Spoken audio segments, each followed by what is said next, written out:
Bien-aimés dans le Seigneur, nous vous saluons dans le nom précieux de notre Seigneur Jésus-Christ et vous souhaitons la bienvenue sur votre chaîne Combat de la foi en Jésus-Christ.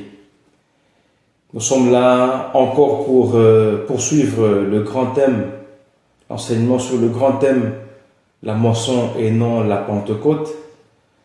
Dans cette partie, dont le sous-thème est la moisson et le salaire du moissonneur.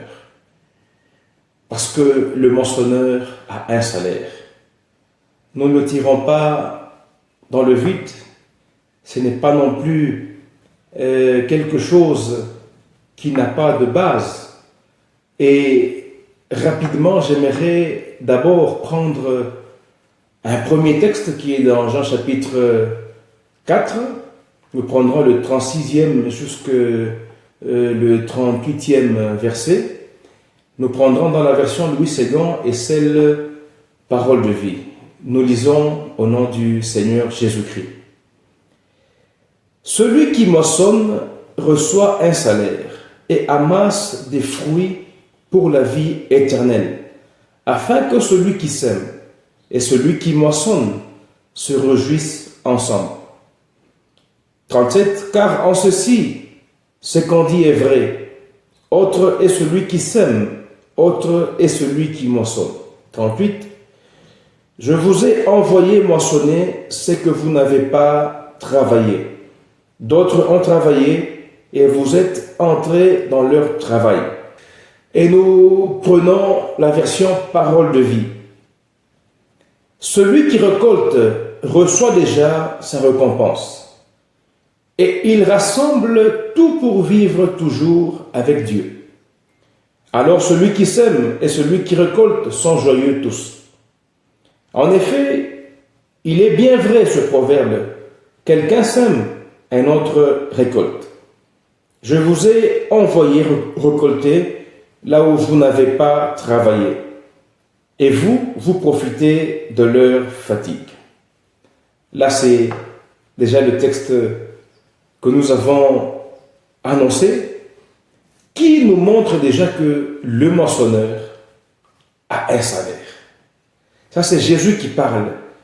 Après avoir fait remarquer à ses disciples, après avoir également constaté la présence de tous ceux à qui la femme avait parlé, qui sont venus vers Jésus, et il leur dit, regardez les champs qui déjà blanchissent pour la moisson. Alors il précise en disant à ses disciples, celui qui moissonne a un salaire. Non seulement qu'il a un salaire, c'est qu'il a travaillé pour amasser des fruits pour la vie éternelle, afin que et celui qui sème et celui qui moissonne se réjouissent ensemble. C'est quoi un salaire? Le salaire est une récompense convenue pour un travail entre le donneur de travail et celui qui va accomplir ce travail. Nous revenons à ce que nous avons dit dans les étapes précédentes, la moisson est la mission que le Seigneur Jésus nous a donnée à faire, à poursuivre, et aujourd'hui, il nous donne cette certitude que le moissonneur a un salaire. Et ce salaire, c'est ce qui fait la joie du moissonneur, parce qu'au moins il sait que j'ai quelque chose qui va consoler ma fatigue, qui va consoler mon sacrifice, qui va compenser les efforts que j'ai fournis. Celui qui a sémé se réjouit également parce que finalement, il a le fruit du travail qu'il a également fait, la semaille. Celui qui moissonne éprouve la même joie ou partage la joie avec celui qui a sémé. Donc nous voyons Dieu qui a sémé et nous voyons nous qui avons été commis à cette œuvre qui est la moisson. Ce salaire, qui est d'ailleurs déjà merveilleux, puisqu'il procure la joie à nous qui devons moissonner. Et la première et la grande question à laquelle chacun va répondre, est-ce que le salaire que le Seigneur a promis aux moissonneurs, est-ce les offrandes? Est-ce les dîmes? Est-ce les actions de grâce? Point d'interrogation. Ça, on y reviendra un autre jour. Mais nous voulons parler du salaire. Ce salaire-là est en fait quelque chose qui nous rassure, qui nous donne un objectif assez précis de ce que nous devons faire parce qu'il nous attend. En général, on ne donne pas un salaire avant le travail. C'est après le travail que le salaire est payé. Ce n'est pas un don, mais c'est un dû. Aujourd'hui, le Seigneur veut te rassurer, veut vous rassurer, veut me rassurer. Moi qui suis moissonneur, serviteur de Dieu dans le champ de Dieu, que je ne travaille pas pour rien. Je travaille pour une grande joie. Et cette joie-là fait que je sois déjà à l'aise sur terre. Donc je ne moissonne pas en me lamentant. Je ne moissonne pas en cherchant ce que je peux par moi-même trouver. Parce qu'il y a le maître de la moisson qui va me payer. Nous comprenons déjà que le moissonneur qui se paye lui-même est un voleur. Que le moissonneur qui, au-delà de la convention avec le maître du champ, ajoutera à son salaire autre chose, est également un voleur. Dans la version Parole de vie, on nous a dit, celui qui travaille, celui qui moissonne, déjà il amasse des biens pour toujours vivre avec Dieu, vivre éternellement avec Dieu. Et alors, pourquoi nous moissonnons? Parce qu'il y a déjà ce salaire. Est-ce que ce salaire, nous le connaissons? Je voudrais prendre un autre texte que nous n'allons pas lire, mais que je vais juste donner. Il est dans Matthieu chapitre 20, à partir du premier verset. Jésus commence par dire, le royaume des cieux est semblable à un maître d'un champ qui sort tôt le matin, qui prend déjà en location des ouvriers pour la moisson. Il en a pris combien? On n'a pas précisé. Ils ont commencé à travailler. À la 3e heure, il est également sorti. Il a pris d'autres ouvriers qui restaient là à ne rien faire et qu'aucun employeur avait pris. Il les envoya dans son champ. À la 6e heure, mêmement. À la 11e heure, il a encore pris, après avoir pris à la 9e également. Mais seulement dans ce récit-là, il est clairement dit qu'il n'y a que ceux qu'il a recrutés tôt le matin avec lesquels il a convenu d'un denier par jour. Et après avoir travaillé durement à la fin de la journée, il a commencé par appeler les derniers ouvriers qu'il a envoyés à sa moisson. Il leur a remis un denier. J'ai dit tantôt, il n'y a que ceux du matin avec qui il a convenu d'un denier par jour. Tous les restes, il les envoyait dans son champ, dans sa moisson, sans aucune convention. Mais seulement, étant bon maître, il leur réservait un salaire convenable. Pourtant, ceux qui ont pris l'engagement avant les tout derniers ont vu que les derniers venus ont reçu un denier. Ils pensaient que comme nous, on a commencé un peu avant, on aura beaucoup, sûrement plus que ceci. Et le maître a donné toujours un denier.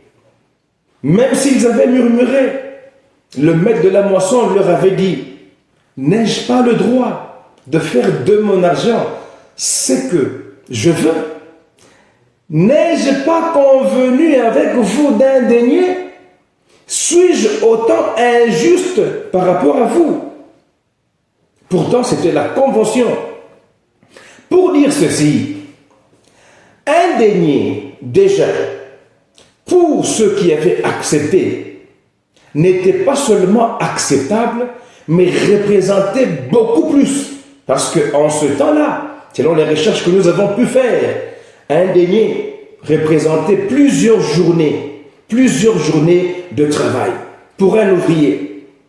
Et nous, Jésus nous présente comme des ouvriers dans la moisson qui est la mission de l'Église. Et alors, nous n'avons pas à nous lamenter, nous n'avons pas à chercher à avoir au-delà de ce que le Seigneur a prévu pour nous. Raison pour laquelle j'ai posé la question, est-ce les dîmes? Est-ce les offrandes? Les actions de grâce? Ou qu'est-ce encore? Aujourd'hui, nous sommes moissonneurs dans le champ du Seigneur pour gagner et ramener les âmes à Christ. Soyons sûrs que le salaire que nous allons avoir du Seigneur est un salaire convenable, que moi je peux appeler c'est la grâce. La grâce va au-delà de ce que l'on mérite, va au-delà de ce que on espère, puisque c'est la grâce. Il y a une bonté qui est cachée dedans. Si Parole de vie a dit au verset 38 de Jean 4 que je vous ai envoyé travailler, moissonner où vous n'avez pas travaillé, les autres ont commencé et vous profitez de leur fatigue. Ça veut dire qu'il y en a qui ont précédé, qui n'ont pas su finir le travail. Et là, on est dans l'ancienne alliance, les prophètes. On est dans l'ancienne alliance. Les docteurs, ils n'ont pas su moissonner pour le Seigneur Jésus-Christ. Raison pour laquelle nous avons été recrutés pour être envoyés dans le champ du Seigneur. Je voudrais rassurer chaque moissonneur aujourd'hui, au moyen de ce texte que nous avons lu, que le maître de la moisson nous réserve un salaire convenable, un salaire au-delà de nos espérances, au-delà de nos attentes. Ce maître-là, c'est le Dieu Tout-Puissant, c'est le Seigneur Jésus-Christ, qui sait ce dont nous avons besoin, qui connaît ce qu'il nous convient. Alors ne travaillons pas en nous lamentant, ne moissonnons pas en faisant des efforts pour avoir au-delà ou selon ce que nous connaissons que nous voulons avoir. Laissons le maître de la moisson nous payer, parce qu'il nous payera convenablement. Je vais dans 1 Corinthiens chapitre 9. Et il y a Paul qui parle. Il dit, il présente le salaire comme étant un droit. Mais il dit quand même, voici ce que je donne comme explication à ceux qui m'accusent. Donc Paul aussi était accusé de quelque chose. Il dit que y a-t-il des militaires, des soldats qui sont au service militaire à leur propre charge? Comme pour dire, tout militaire a droit à un salaire, donc son service n'est pas gratuit. Et au verset 11, il dit, si nous avons semé parmi vous les biens spirituels, est-ce une grosse affaire si nous moissonnons vos biens temporels? Si d'autres jouissent de ce droit sur vous, n'est-ce pas plutôt à nous d'en jouir? Mais nous n'avons point usé de ce droit. Au contraire, nous souffrons tout afin de ne pas créer d'obstacles à l'évangile de Jésus-Christ. Qu'est-ce qu'il dit? Il dit que lui, Paul, avec Barnabas, son compagnon de lutte, ont droit à moissonner les biens temporels, les biens monétaires, les biens physiques, les biens matériels. Il dit, nous avons droit. Ça, c'est au Seigneur Jésus de nous éclairer. Mais une chose qu'il a dite est bonne. Il dit, nous avons renoncé à ce droit-là pour ne pas créer d'obstacles à l'évangile de Jésus-Christ. Aujourd'hui, comme je l'ai dit, tout moissonneur qui se paye lui-même est un voleur et fait obstacle sûrement à l'évangile. Tout moissonneur qui prend ce qui n'est pas à lui, ça veut dire qui appartient au maître de la moisson, est également un voleur. Il va faire obstacle à la moisson, à la bonne moisson du Seigneur. Donc Paul nous exhorte en quelque sorte, selon lui, à ne pas faire obstacle à l'évangile de Jésus-Christ, à la propagation de l'évangile de Jésus-Christ, étant cupide, étant avare, étant dans le besoin extrême de salaire ou de paiement que le maître n'a pas convenu avec nous. Donc, nous voulons conclure en vous exhortant de ne pas être voleur. Vous, moissonneurs, comme moi, ne soyons pas des voleurs, mais moissonnons, sachant qu'il y a un salaire qui est satisfaisant, qui est réjouissant et qui nous mettra dans la joie éternellement avec notre Dieu, Jésus-Christ. Alors, soyez encouragés, poursuivez l'œuvre de la moisson, car le Maître ne vous oubliera jamais. Ne faisons pas obstacle à la moisson, mais propageons l'évangile avec joie. Ça va réjouir également le maître de sa moisson, et ainsi, pour l'éternité, nous vivrons avec lui. Que Dieu vous bénisse abondamment et à très prochainement sur votre chaîne Combat de la foi en Jésus-Christ. Amen.